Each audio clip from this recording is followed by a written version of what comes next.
Hey, it's Clay, and this will be a video chart on ticker symbol AXXA. We will take a look at the 30-minute time frame. Real quick, what do I mean by 30-minute in case maybe you're new to charts? Instead of each one of these candlesticks here representing 1 day's worth of price action, which is what you would normally see, each one represents 30 minutes. So while this here may look like several days worth of time, it's actually today's price action broken down into 30-minute time slices. I like to this time frame. I think it's a good job of telling the quote-unquote story of the price, and then makes mapping out levels of support and resistance a bit easier to see. Been doing this analysis on a pretty routine basis. In fact, did it on Friday, and after today's price movement, definitely some updates here need to be made. First update I'm going to do is just use this green line here. Sure, it pertains to the chart. It's just not relevant anymore. And from a presentation standpoint, I don't want to risk causing confusion and clutter because there's lines everywhere. So let's try to keep this as clean as possible. So I'm going to go ahead and just use this green line here for one of the nearer term levels of support.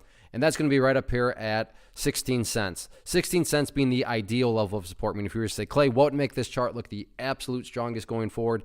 I'd say, yeah, if the price can hold above 16, that would be a huge sign of power. Now, don't get me wrong, though. If the price falls below 16, by no means am I saying the entire chart's ruined or anything like that. But yeah, if the price can somehow manage to stay up above 16 going forward, that would certainly be a huge sign of power and a great sign of strength. Now, taking a step back and looking at things from more so a bigger time frame, that's where the purple line comes into play here, the famous 50-period simple moving average, keyword being moving. As time goes by, that purple line is going to move itself higher and higher.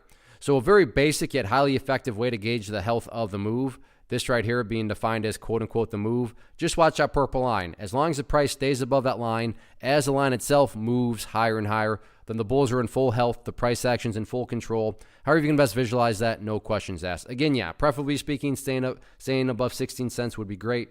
But from the grand scope of it all, as long as the price stays above that purple line, the bulls 100% own the chart. As far as levels of resistance, I'm not even going to touch on those because in my opinion, breaking levels of resistance, not a huge priority. Top priority for the chart is just keep on doing what it's been doing. And what do I mean by that? What has it been doing? Well, it's been doing this.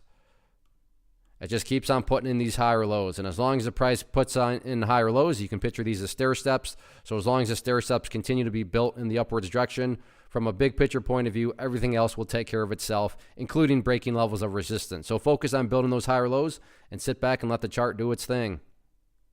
One of the biggest questions that I get is, hey Clay, how do you find the stocks that you trade? So what I've done is put together a free resource guide where I talk about the tools that I use to locate stocks that I find interesting and think may have potential. So if that sounds like something that could add value to you as a trader, then click on the image that is up on the screen right now and I will email you the guide. The guide itself is very short and to the point, and best part, it's completely free. Thanks for watching the video. Let me know if you have any questions.